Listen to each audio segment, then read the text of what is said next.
తాటాకు చప్పులకి భయపడే వాళ్ళు ఎవ్వరూ లేరిక్కడ.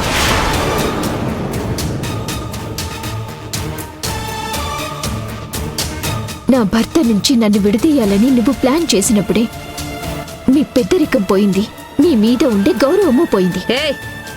ఇంకోసారి నా మీద ఆరోపణలు చేశావంటే మర్యాదగా ఉండదు చెప్తున్నా. నేనే ఇదంతా చేయించాననడానికి నీ దగ్గర ఏం ఆధారం ఉంది? సెక్యూరిటీ వాడికి మనీ ఇచ్చి మేనేజ్ చేయించాలని చూసావు, నువ్వే దెబ్బతిన్నావు. ఇంకా ఏ ధైర్యంతో నన్నంటున్నావు? ఇప్పుడు తప్పించుకున్నంత మాత్రాన దొంగ దొరైపోడు. ఎప్పుడో ఒకప్పుడు ఏదో ఒకరోజు సాక్ష్యాలతో సహా నువ్వు చేసిన నిర్వాకం బయట పెడతాను. నీ వల్ల కాదు. అది కూడా చూద్దాం.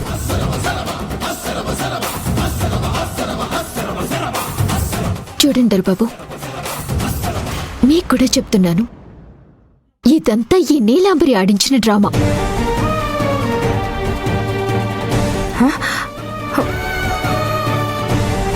అవన్నీ త్వరలోనే నేను ప్రూవ్ చేస్తాను.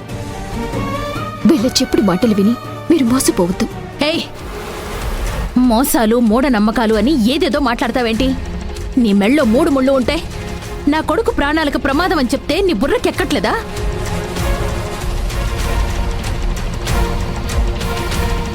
నువ్వు పక్కనున్నప్పుడు 2-3 సార్లు వాడికి యాక్సిడెంట్ మిస్ అయినా కూడా ఆ నమ్మకం నిజమని నీకు అర్థం కావడం లేదా?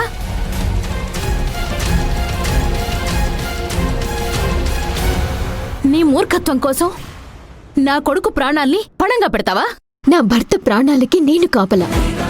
ఎవరేం చేస్తారో నేను చూస్తాను. మీరు ఎలాంటి భయాలు పెట్టుకోకండి.